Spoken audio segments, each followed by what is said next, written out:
to In Other Words 2021. I'm Nicole DaCosta from Coin6 and Portland CW, and I'm delighted to be here to share with you all in this evening of storytelling to benefit the Good Neighbor Center Family Shelter. Thank you so much for being here with us tonight virtually, which is kind of fun. I feel like you guys are right here in the room with us. Here is a quick word from this evening's presenting sponsor, Unitus Community Credit Union. Welcome to Good Neighbor Center's In Other Words annual fundraising event. I'm Greg Spear, CFO for Unitus Community Credit Union, and I'm also a board member for the Good Neighbor Center. We are proud sponsors of this year's fundraising event, and it marks our 11th year to partner with the Good Neighbor Center. I look forward to a time when we can gather in person and enjoy the creativity and support this worthwhile event in our community. Thank you for your support, and thank you Renee Browse and her team at the Good Neighbor Center for the incredible work they do, providing safe shelter, programs to support families, and to find a path towards rebuilding their lives in permanent housing. Thank you so much, Greg. And again, welcome everyone to In Other Words 2021. We hope you're having a great night and maybe enjoying a favorite beverage, perhaps a pair of meals with some dessert from D'Angelo's Catering. I know you had some of that. It was great food earlier this evening. Yes, thank you, D'Angelo's. We love that. There's been a lot happening at the Good Neighbor Center, and we have a lot to share with you. So let's get to it. This evening is about storytelling and sharing. So we're going to share in the success of last year. And this event is also about raising money to fund the Good Neighbor Center's continued success. We want to remind you that you can purchase raffle tickets until 7:45 p.m. tonight. Set your clock for the case of wine, a $500 Amazon gift card, and a Mexico vacation for two. That sounds pretty good right about now. And as a special surprise for anyone who has already donated $100 or more before the event or during, you will be entered into a drawing for a case of wine, and that drawing will happen after the show. All right, at this time, I'm going to introduce my co-host for the evening, the Good Neighbor Center's Executive Director, Renee Browse. Renee, I'm so happy to be here with you in this beautiful venue supporting the Good Neighbor Center this evening. It's so great to see you again. Thank you for being here. Of I'm course. very excited to be here with you and all of you out there watching the show tonight, and as you share in our success for the past year. All right, Renee, you and I have talked some about the last year's challenges and triumphs. We walked around the building recently, and I believe we're going to kick off this evening with a special video for everyone that features one particularly motivated and successful family that has recently come through the Good Neighbor Center's program, as well as some of what GNC has in store for the future. Yes, Nicole, go ahead and roll the film.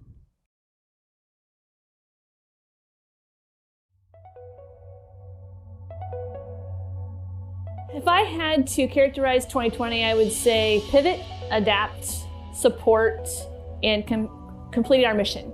So we were able to pivot quickly, realizing that we could not keep our current staffing model because we needed to protect our staff, keep them safe. We needed to eliminate the volunteers.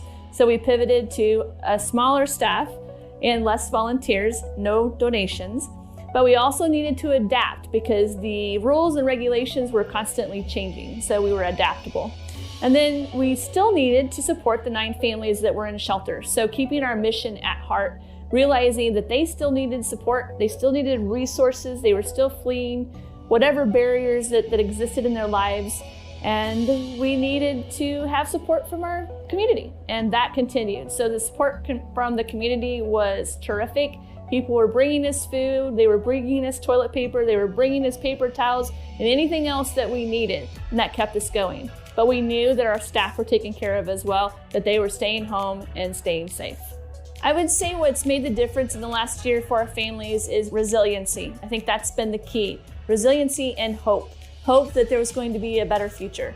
And so between the two, being resilient and helping as staff, keeping ourselves resilient and helping our clients be resilient and maintaining that hope that we were going to get through this together. My source of hope has been making my kiddos proud of me. It's nice to see them smile, something that they didn't do for a while. It's nice to see that they're proud of me. They see the achievements that are going on. So it's a good feeling. I was married for 15 years. I thought he was my forever up until July of last year when he decided to tell my children that he didn't care if I lived anymore. And it became violent. And I left with my children. I left a job where I was making a six-figure income. I left the home that I had out there, car that I had, to save my life and my children's life, and came to Oregon to start over. And I've been here almost a year, and through the help with Good Neighbor Center and the strength that I am trying to keep going, I've been able to accomplish a lot in under a year. I have since been able to purchase my own travel trailer, get my children back on track to feel more better about themselves and proud of their mother. And I also acquired an awesome job with the state of work. The services that have helped me and my family out the most are, of course, the daycare, the schooling for my kiddos, and the housing opportunities that they provide here. They're amazing. But I've been here for almost 2.5 weeks, and I've already been approved for my own apartment. We should be moving in the next week or so into our own place. I've already signed papers, so you can do it. I'm telling you, you can. We also have a new program coming online called the Work to Housing Program. And this is a program that allows our clients who are looking for continuing education, so certifications in maybe the trades, plumbing, electricity, something like that, maybe CNA or CDA or medical coding. It allows them the opportunity to get the certification and at the end maybe an internship, and they have a living wage job. And while they're doing that certification that could take 8 to 12 weeks, we would pay their rent. So it adds that sustainability to their livelihood. And lastly, the big future for GNC is looking for additional housing spaces, whether that's buying property or finding a hotel that needs to be refurbished or an apartment complex. We're looking for opportunities so that our clients can go from shelter to affordable housing. It's great for the kids to see what they can really do. Tara May, my baby, she's finishing all her assignments. By the time I get home from work, she's done. I am very grateful for the virtual learning assistance here while my kiddo's here through the daycare. I'm very grateful for the fact that everybody here, they have no judgment. I mean, I didn't think that once I left I was ever going to accomplish anything. But I set my best foot forward, and regardless if I got knocked down, I picked myself right back up again and I kept going. And look, it's not even been a year. And I can say that I've done it. I don't know what I would have done without Good Neighbor Center though. They were the icing on the cake, you know? Icing on the cake. It's amazing, and I'm really excited for the future.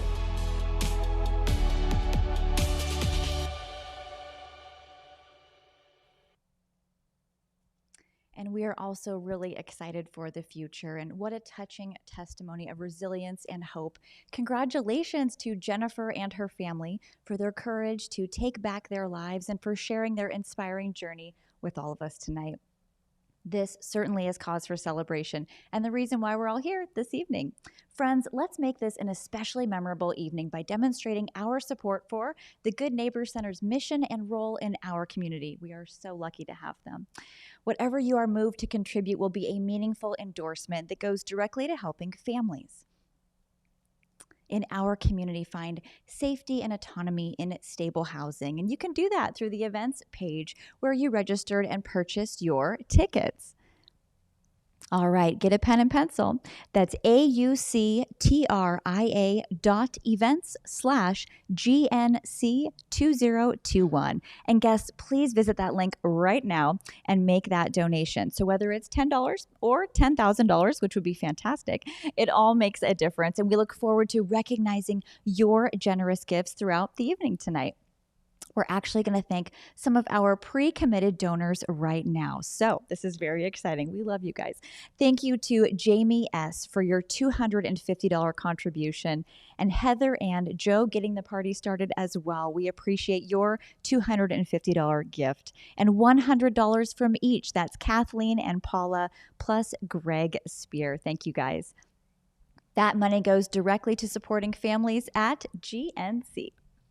And if at any time tonight you're having trouble giving gifts or purchasing raffle tickets, please call our helpline at the number listed below at 503-550-1202, and Lisa will be there to help you. Lisa is the best. Hello to Lisa. She's helping keeping everything on track here. And this is such a fun evening already, Renee. I wish you guys could feel the energy in the room with the crew right now. We're feeling great. And Jennifer's story gave us some insight into the ways GNC is strengthening families right here in our community. And Renee, let's take it from there. Let's learn a little bit more. Sure. GNC has been in our community for 22 years. And we had very humble beginnings. We started in a church basement with a few volunteers. We are now 22 years in the making, and we have our own space. We've grown into a home with 9 rooms, so 9 families can stay with us at any given time. The center has grown successfully, supporting families and navigating and establishing stable housing in the Tigard and Greater Portland area.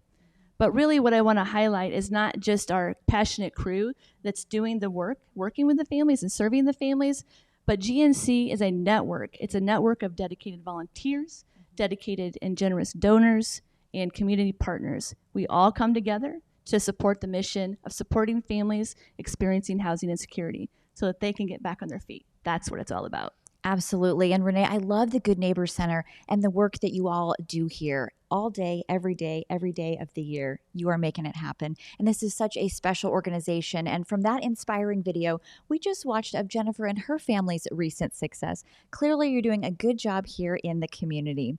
And folks, remember, you can be a part of this network of support, supporting the Good Neighbor Center tonight by going to Auctria, auctria.events/GNC2021. Be a part of this meaningful movement. Now, Renee, 2020 was a special year, and maybe not for all the right reasons, but can you tell us about what allowed the Good Neighbor Center to remain successful in your mission throughout the past year? Sure, I would love to tell you about 2020. As you know, it was a difficult year in many ways. But what we found at Good Neighbor Center is that 2020 required us as staff to dig deep.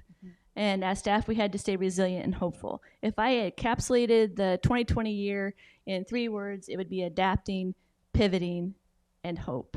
We had to be adaptable in all the situations. As the rules and regulations were changing, we had to be able to pivot when that happened. But at the end, we needed to be open to new avenues for working together, and we continued to be successful supporting families because we were a team, and we had hope at the end, knew that it was going to get better. Yeah, absolutely. Last year brought so many challenges. So the way you mentioned pivoting to be able to help so many families, people that are in your care. What's one of those avenues that you're working with? So we're constantly looking at where our gaps may be, what we're doing well, what needs to be enhanced upon.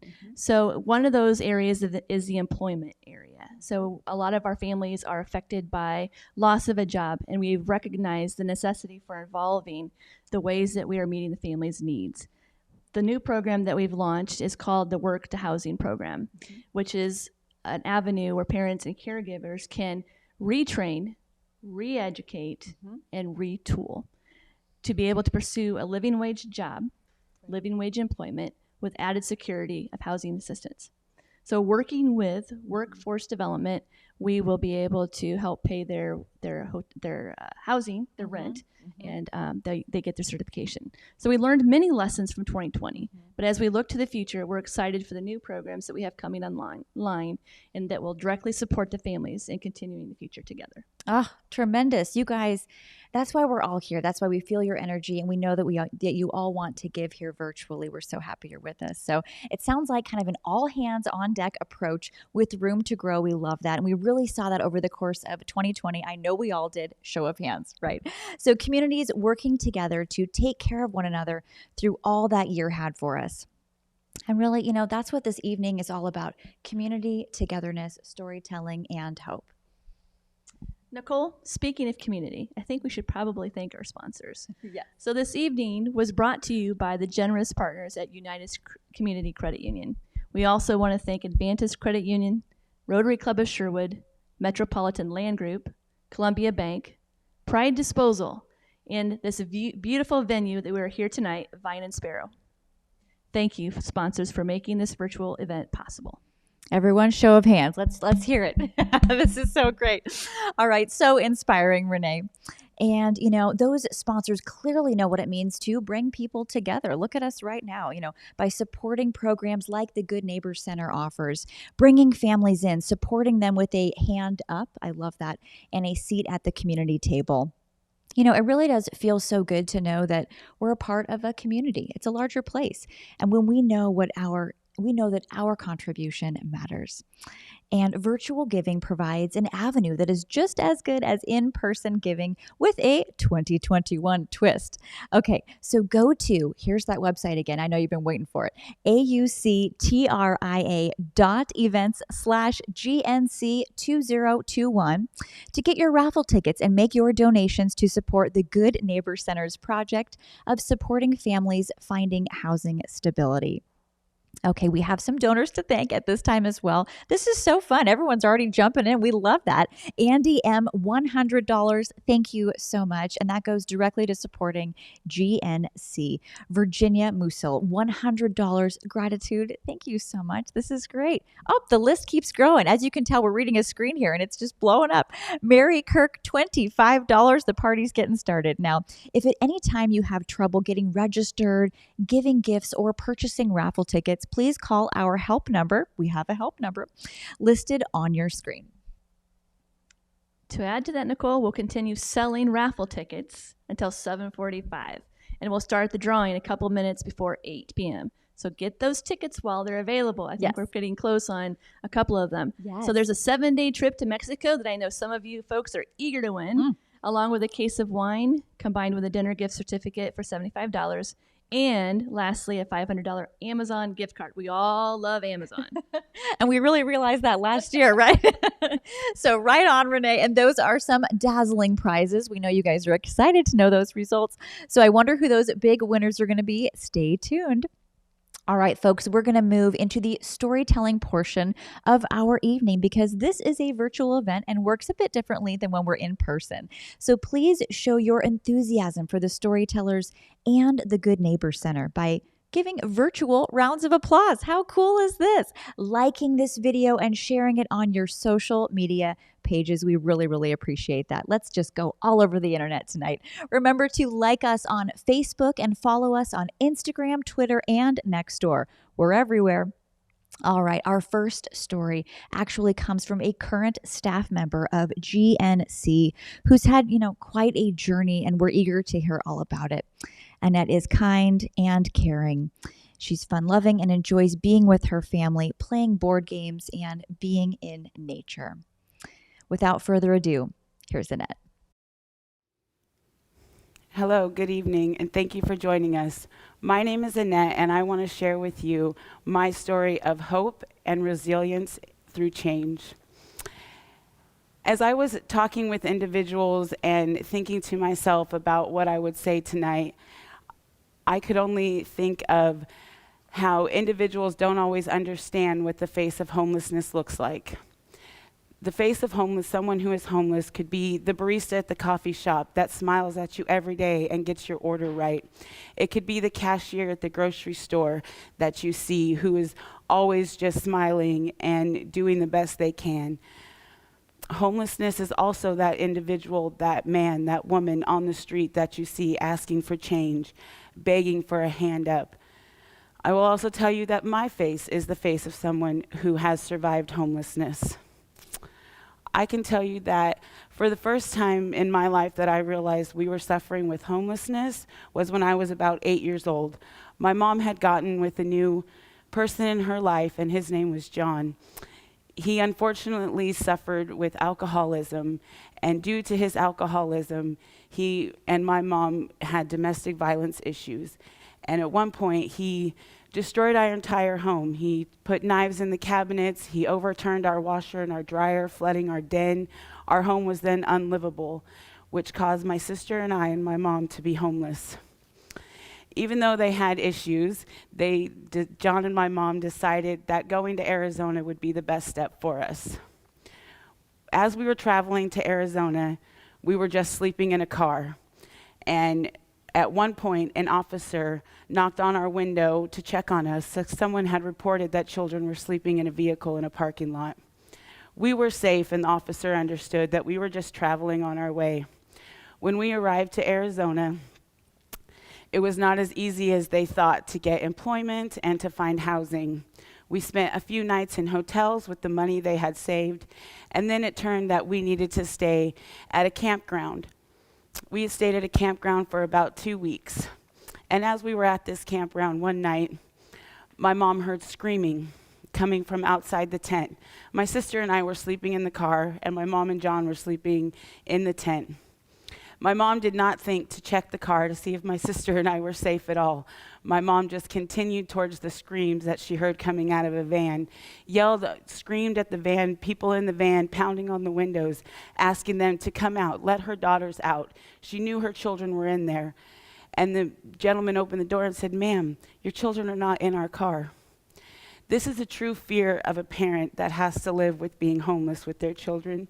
The insecurities to know that your children are not safe every night and you can't protect them and just lock a door and know that you can keep them safe. This situation really resounded with me in my life for the fact that I would always want to keep my children safe. And we were very thankful that we survived that situation and that it was not us in that vehicle, my sister and I. We were safe. And the good thing was John was able to find employment, and we then found housing. And unfortunately, even though we had housing, the domestic violence did not end. At one point, it became so bad that my mom and sister and I had to leave Arizona and rush back to California, where we had friends and family, to keep us safe. Yet again, we were faced with homelessness, but we had the grace of our friends and our family to keep us safe in their homes until we could find a home. My mom again got with John, and we were in an apartment for a while until they decided it was time to make another move. This time our move was to Washington. When we moved up to Washington, we did not have a home, and we stayed with another friend. Unfortunately, the friendship with my mom and John and these people did not last long, and we again were faced with living in a hotel. The motel we lived in was quite a ways from my school, and I would have to walk 1.5 miles to the school, to get on a bus, to travel 10 miles to another school, and this was all in the winter time. And we survived. Yet again, we survived. Unfortunately, domestic violence took another toll on us when we lived in Washington. And one night, it got so scary that my sister and my mom and I ran from the hotel room and called 911. And the police checked the room, they checked the surroundings and said John was gone. We were safe. So my mom and sister and I returned to our hotel room, and as my mom was trying to lock the door of a third-floor patio sliding glass door, she heard the cough, the famous drunk cough of John. This man had shimmied across a 2x4 to the next balcony, waiting for us to go to sleep so he could come back and finish the job he needed to do with my mom. Fortunately enough, we heard that cough and immediately ran back downstairs, and the police came and were able to arrest him at that point. With my mom being single and us not having friends or family or much in Washington, we yet again moved back down to California, where we stayed with family and friends. And then my mom said, let's go back to Arizona. This time we got to ride an Amtrak train. That was pretty fun for us. My sister and I and my mom traveled to Arizona, where we then met up with John. This time, we stayed in a few hotels and then in one homeless shelter for just one night until my mom could find us a permanent stay in another shelter. This shelter we stayed at for 3 months. While my mom found employment, John's employment became more steady, and we were able to get a car and find a new apartment. We lived in this apartment for many years, and my mom had steady employment. We were so thankful at that point that we didn't suffer with homelessness again for quite some time. I am very thankful for the situations that I lived through as a young person to teach me that having a home is very important. It's not the best, it's not the most important thing, but it is important. It does help to keep your children safe and to know that you're doing the best you can for them. I unfortunately, as an adult, also experienced homelessness with my children. I was married when I was 19 and had my first daughter when I was 20. And then I had my second daughter about 3.5 years later. When Hannah and Haley were just the ages of about 4 and 2, we moved up to Washington. And my husband left me because he was unable to find employment and felt that it was the best thing for him. So my children and I stayed in Washington, and I did the best I could for the little bit of time that I had to use resources to get into hotel rooms to try to find employment. John then offered me an apartment. If I would return to Arizona with the girls, we would have an apartment, somewhere to stay. Knowing that I needed stability for my children and I didn't want to have the fears of where my children were going to sleep each night, I returned to Arizona. And unfortunately, that trip did not work out for us. We, about 8 months after being there, came back to Oregon. My mom lived here in Oregon, and we were able to stay with her for about 2 months. And in that time, she received a letter that there was just too many people living in her apartment. So me being a single mom of 2 young children, living with my mom, I was forced to call Community Action and get on the shelter wait list. Like most people, I hoped that in that time I was just on the shelter wait list, I would not have to enter shelter, and I would be able to use my voucher to find housing and get my children into a safe, stable place. Unfortunately, I was not fast enough in finding employment and housing. And one day I got a call from the Good Neighbor Center. And they said, "We have a room for you and your children." That was the moment I call putting on my big girl panties. That was the scariest thing for me, that I would have to leave my family and be alone with just my children at a shelter that I didn't know what it was like, what would happen, how safe we would be in this shelter. The moment we arrived at Good Neighbor Center, I felt safe. I was comforted by their staff and all of the many resources they could offer me and my children. Our stay at the Good Neighbor Center was, at some points, very hard for me. Very hard to stay focused on finding the right employment and finding housing. And thank goodness I had 6 weeks at the Good Neighbor Center, and it was just over Thanksgiving and Christmas. And in that time, my children were gifted with an amazing Christmas that I would not have been able to provide them if it was not for the great community that supports the Good Neighbor Center. While I was staying at the Good Neighbor Center, I was able to find employment. I had employment part-time at a women's clothing store. I worked privately cleaning homes, and I was fortunate enough to find employment with a nonprofit shelter in the Beaverton area.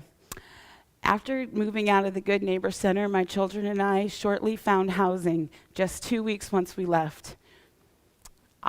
We moved into our apartment, and we stayed there for 2 wonderful years until I had another baby, Emily, and we moved into a bigger apartment. We stayed quite stable for about 5 years, and I was able to stay working with the shelter I was working at, and I was able to help other people in our community. And I made the choice through the great year of 2020 and the great changes that happened there to leave that job. And I was then fortunate enough to find employment at the Good Neighbor Center. I feel very fortunate that I am able to work at the Good Neighbor Center and support the families that are now in need, where I can relate to them and understand the struggles that they may be facing to help their travels through their journey just a little better. I am so thankful for the great, great community that supports the Good Neighbor Center and all the many donations that are provided to the people in need. Thank you all so very much for supporting the Good Neighbor Center and for listening. Thank you. Wow, you guys, this is very, very real. And thank you so much, Annette, for sharing that story with us. I can't tell you how much we appreciate Annette and the journey that she's been on. She's been a real blessing to the staff at GNC, but also to the clients that we serve, because she's real. She's been through it. She can relate to them. So Annette, thank you very much for sharing your story. And also, just looking at the screen here, as you guys, we're all in real time here, we just received a $2,500 donation from Bonnie Conger. Is that correct? Oh my goodness, this is so exciting. Thank you, Bonnie, for keeping us spontaneous here as we read the screen. Look at this. Another $250 donation from Lori Reeser. Now, don't you guys want your name read out loud? Yes, you do. It's time to donate.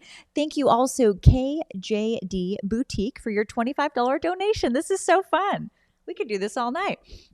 All right, so now, Renee, I want to turn back to you so we can quickly remind our viewers at home what this evening really means for GNC. Sure, absolutely. Thank you, Nicole. The Good Neighbor Center is truly so very fortunate to have a dedicated support of our staff, our volunteers, and our community as a whole. We really can't do what we do without you. Throughout 2020, we've seen that passionate care for one another in our community, which is so motivating. It makes me want to get out of bed and go to work every day. Mm-hmm.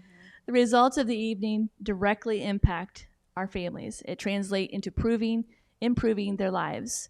The depth of care we provide to families we work with by enhancing our programs and facilities to better meet the needs of those we serve. So please go to the address or the site at the bottom of the screen to get your tickets before the drawing at 7:45 to win that trip to Mexico, that $500 Amazon gift certificate, or the case of wine and the $75 gift certificate. So please donate. This is so great. Thank you so much for all of that. Yes, let's keep this evening rolling. So we're going to thank a couple pre-committed donors right now. You guys are fun. You guys sat in the front row in school, didn't you? I love that. Turning in the homework early. Camille D, $30. That's a meal for a family. Thank you so very much. And Thomas Hager, $300, and that feeds a child for a month. Thank you, Tom. Truly tremendous. We've got more. Stephen S., Jody W., Roxanne N., Diane B., Scott P., and Jane V., each at $50. Thank you. You guys, this all adds up, every amount. Judith and Paul, $200. Thank you, everybody, your generosity. This is really inspiring and very fun. We have a little TV screen here, just a little behind the scenes, and it's changing every moment. We love that. So let's get into our next story of the evening. And our next storyteller is a local chaplain with a number of Oregon police, fire, and rescue departments, a loving father, devoted husband, and dedicated community servant. Wilson Parrish is here to tell you about the web that connects us all in our community and across the world. Wilson. I think you'd be really surprised the number of times that I'm doing the 20% of my job that involves being on scene with people who are experiencing the worst day of their lives. and I'm helping them through the process and explaining what's going to happen next and handing them a Kleenex, and they're absolutely beside themselves. And then they get outside of themselves, they look straight at me and they say, "You have a really hard job."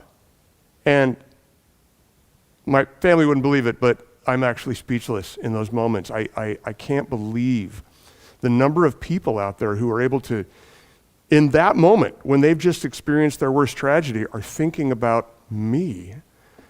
But that's really the theme of what I'm going to talk about today is the number of people that I know. Because another thing that happens to me is people that then later hear about some of the things I wind up involved in, the traumatic situations that I'm right next to, the tremendous tragedies, who say, "I could never do your job." But what they don't understand is that that's 20% of my job. 80% of my job is being around professional helpers. Professional helpers who, more often than you would even realize, go out of their way to help. So this is story number one. We've known Salazar, which isn't his real name, for quite a long time now. He has been the fulfiller of the custodial contract at Washington County 911, which first responders in the area call WACA. And I work at WACA. I'm the chaplain there. And I've been enjoying getting to know Salazar as he comes in every day at 3 o'clock in the afternoon. And, you know, it's one of those nothing to see here situations, right? All these professionals, these well-trained professionals, and here comes this contractor cleaning the place Monday through Friday, quietly emptying trash receptacles and running the silent vac on the floor, which is where all the dispatchers are, answering all the 911 calls all over Washington County and parts of other counties. And if you blink, you might not even see him, just running silently around, quietly keeping the building clean Monday through Friday. But one of the wonderful things about dispatchers is that they make sure people like Salazar do not go unnoticed. And so every year at Dispatch, we have a voluntary, optional opportunity to participate in a Secret Santa program. I always get involved. And I get the name of somebody in the building, and I get a modest shopping list. And of course, Salazar and his counterpart on the weekends are not going to be a part of those emails. They're not going to know anything about that. And no one would expect them to participate or be included. But in early December of this last year, one of the dispatchers put in an email that she intended to put up 2 extra trees way in the corner of the room where they would almost go unnoticed. One would be for Salazar and his family. The other would be for the weekend custodian. And any of us who wanted to express a little appreciation could give her some money to buy some gift cards or give her some gift cards or whatever, and they would fill these trees and surprise them a little bit later. I was absolutely gobsmacked. Do we still say gobsmacked? I was absolutely gobsmacked at the response. Between dispatchers and admin and radio technician engineers at Washington County 911, there's 100 people working there, and I don't know anybody who didn't participate. I can't name the non-participant. Everybody participated, and you should have seen the faces of those 2 older gentlemen still working to provide for their families as custodians through a contractor when all of this was revealed. It was absolutely beautiful. And I have to think that for those families, the holidays were a little bit brighter this year, a little bit more provided for, because, and here's a favorite tagline of mine, people who help for a living went out of their way to notice those who far too often go unnoticed. So here's story number 2 about professional helpers going out of their way. At about the same time, 2 of our Sherwood police officers went on what we call a welfare check. And upon arrival, they discovered that everything was okay from a law enforcement perspective, everything was fine, but what they also noticed was a family that was facing tremendous challenge. Dad lost his job because of COVID cutbacks.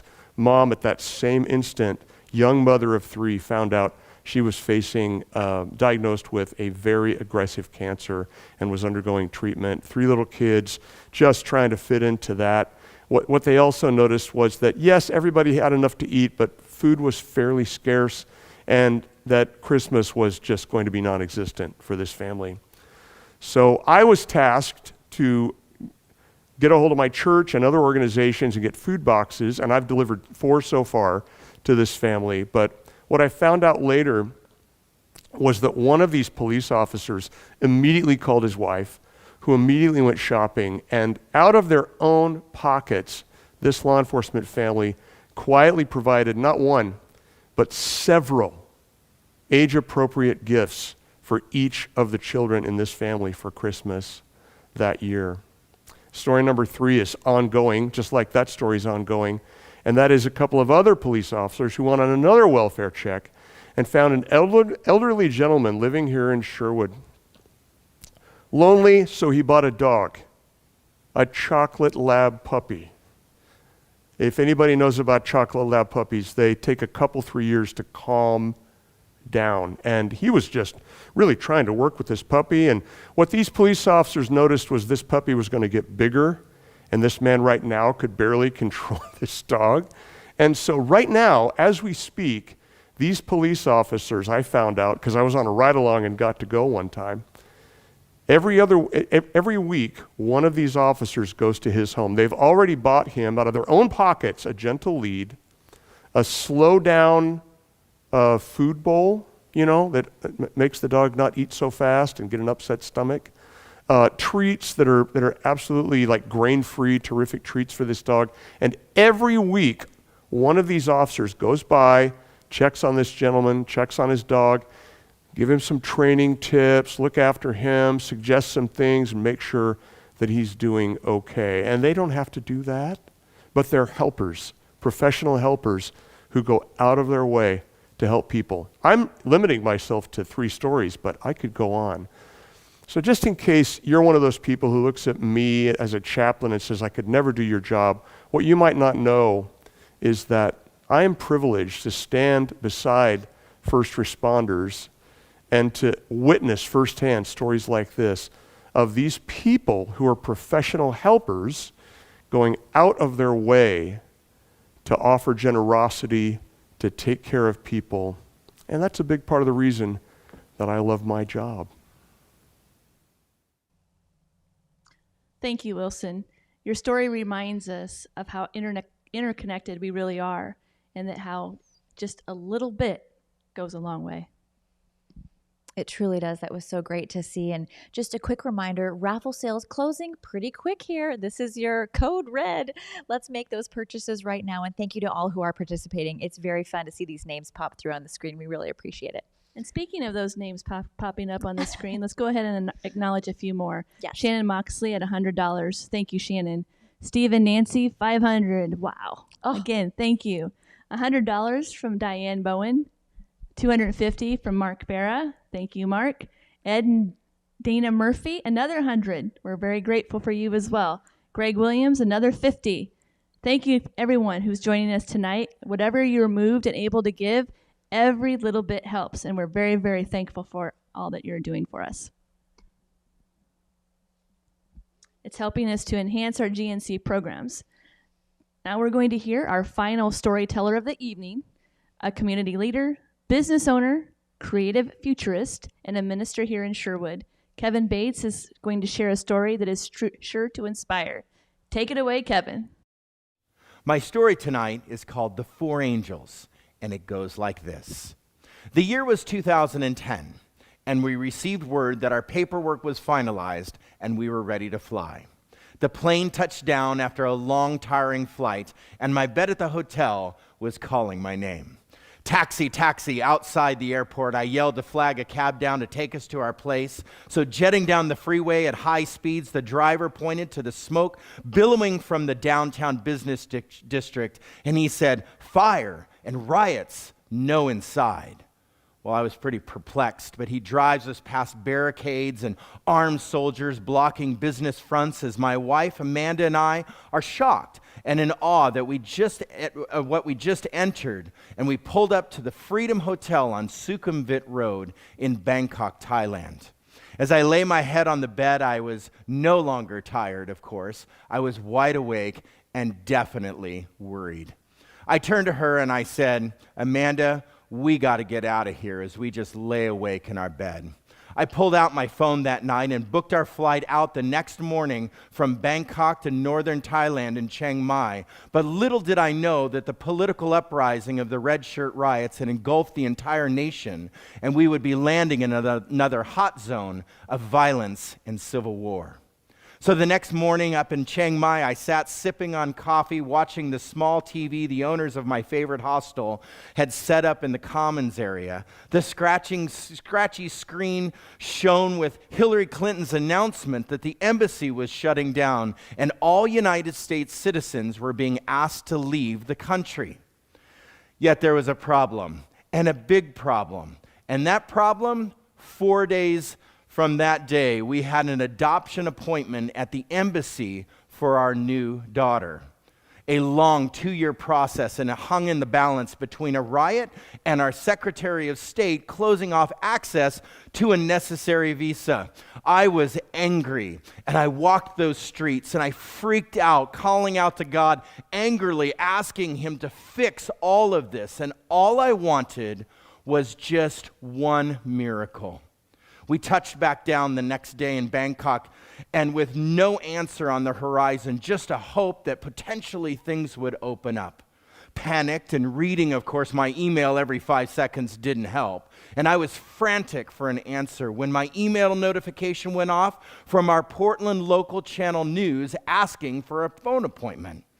"Hello, my name is Kevin," I said. "You wanted to interview me?"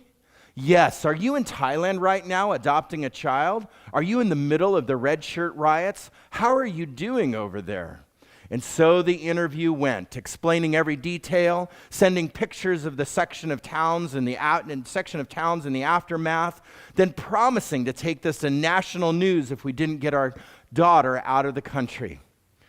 Well, I walked out on the sidewalk the next morning. "Taxi, taxi. Where are you going, sir?" the cab driver said. 32 Sukhumvit Road. That's where I need to go." "No inside," he responded. "Taxi, taxi." The next cab driver pulls up. "Where are you going, sir?" 32 Sukhumvit Road. He responds, "No inside." "Taxi, taxi." 3 cab, 4 cab, 5 taxi cabs later, I jump in and I just say, "Drive," and I didn't say anything. "Where are you going, sir?" "Doesn't matter, just drive."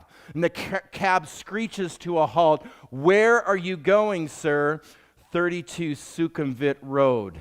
He looks at me and says, "No inside, no inside. Fire and riots, no inside.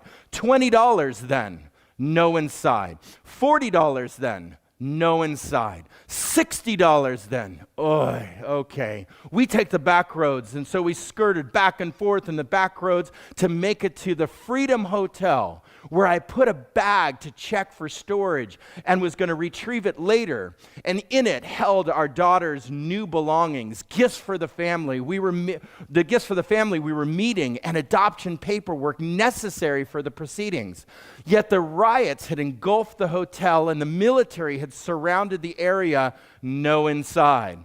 So as the cab approached, stopped short of the hotel, and let me out to retrieve the bag, he was kind, said for me to have a good day, and wished me luck. What an angel he was. I will never forget the cab driver and what he did for me that day.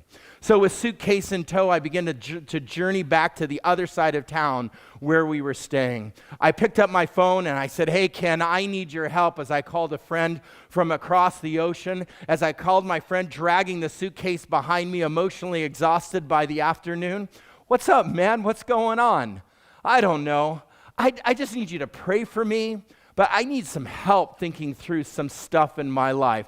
I need you to speak authoritatively to me." And he says, "I'm here to help you. What do you need?" And I explained to Ken my story, what was happening, and ideas were springing up. And he said, "You know what? I know Senator Wyden, and I can send a message to his office for some help." And he did just that. And the next thing I know is my phone rang with the message that all Americans were allowed to come to the embassy and fulfill their appointments and get their visas to get out of the country. My appointment was at 4 p.m. that day, and we flew out on a scheduled flight, 6 a.m. the next morning. Our daughter carried in our arms to make the long journey home. I will never forget Ken and the angel that he was in my life. I think about all the angels that carried Amanda and I through that time, the help that we needed just at the right time, the people and the divine situations that occurred, all to bring a little girl home to her forever family. Well, several years later, I was holding our daughter, Natalia, and we were looking up at the sky, and she said, "Daddy, what are those?" And I pointed to all the stars in the sky, and I said, "Honey, those are angels in the sky." Oh, and she looked up and she pointed and she wondered, and her mouth was open in such amazement. Her eyes were broad and bright, and she said, "Angels in the sky, Daddy. Those are angels in the sky." And I said, "Those angels carry us through the best and the hardest times in our life, honey. Do you know about your angels, Natalia? You have 4 special angels in your life. The first angel was the angel that carried you in her tummy for 9 months. She sang to you and rocked you and fed you in her tummy the whole time. And your first angel loved you so much that she placed you in the arms of your second angel. And that is the angel that is your foster mom. She is the one who raised you for 14 months. She loved you and changed you and fed you and cared for you all that time. She gave you a home, sang songs to you, gave you toys, and gave you friends to play with. Oh, and your foster angel, she loved you so much that she placed you in the care of your third angel. She's your social worker with Holt International Adoption. She took you to the doctor, bought you food and diapers, and made sure that you were healthy and able to go to your forever home that soon awaited you. And she loved you so much that she placed you in the arms of the angel that carries you now. And that is your mommy. Never forget the angels that carry you in your life. Their divine providence, divine appointments. Look at the stars in the sky. Those are the angels that carry us through the best and the most challenging times of our life. Thanks for listening. Thank you, Kevin, for sharing your heartwarming story of overcoming such harrowing barriers to bring your family together. And by the way, I knew you would kill it. Yeah, truly just amazing to hear all that. Now, you guys, sit back, relax. Actually, we're totally kidding. Get on the edge of your seat. It's time for the raffle drawing. All right, friends, this is how it's going to work. If you purchased raffle tickets ahead of time, it is now your time to shine. We're gearing up here with the teleprompter. Let's see. Oh, here we go. Your name's going to be entered into the raffle buckets for the number of tickets that you bought for that particular item. So how many you bought, that's how many raffle tickets are in the bucket for you. So when you purchase your tickets, you will have received a confirmation email along with a bidder number. So we'll sift through these blue buckets, and if we draw your lucky number, then we'll contact you to arrange pickup and drop off within the next week. This is pretty quick. You guys really deliver. Okay, here we go. We have a special assistant. We'll see if you guys can see him on camera. Oh, just a hand. Thank you so much. It takes a village here. Yes, okay. It does. Well, first up, we have 3 cases of wine from Joe Pinot Noir. Mm-hmm. The first case's raffle will happen right now based on all the entries that we've received. For the remaining 2, everyone who has donated at least $100 to the Good Neighbors Center event page, either prior to the show, right now, during the event tonight. You can still have maybe a little bit of time. Yep. Will be entered in win a case of wine and a $75 New Seasons gift card. We will announce those 2 winners on our social media page tomorrow and be in contact with the winners via email. Okay, so it looks like we've got the buckets. We're going to shuffle them up. And this is for our first raffle. You guys feel it? The case of wine. Okay, I'll let you do draw. the honors. Are you sure? Yeah. You do it. Okay, I'm going to close my eyes so it's really realistic. Okay, here we go. Ready? Oh, I'm feeling good vibes. This is a lucky person. 146. Winner 146. Do we hear the roar? Oh my gosh, this is so Congratulations, exciting. Winner 146. Thank you so much. Next up, we have the $500 Amazon gift card and a bottle of wine. Oh, both sound very, very good right now, don't they? It does, but we need our trusty assistant to bring us the Yes, where's that secret hand? bucket? There it is. It's the magic of television, everybody. This is so great. Now you're going to draw this one. Okay. Okay, feel lucky. Ooh. Yeah. All right. Ba-da-da-da-da-da-da. All right. Number 109. 109. Oh, 109 and feeling fine. That is a great, great gift. We love that. This is so fun. Okay, now we have some props for the next one because we want to go on a little trip to Mexico, and we know that you do as well. Okay, this is the big one for 8 nights and 7 days in Mexico, and you can wear this hat. I'm just kidding.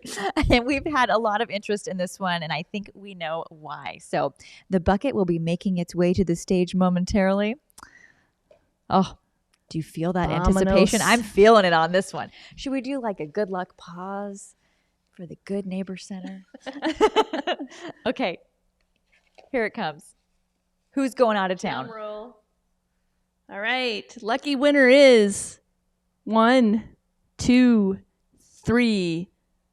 Winner 1, 2, 3 gets that luxurious vacation for 2. That is so great. I love the number 2. 1, 2, 3. Let's get out of town. I love that. This is so great.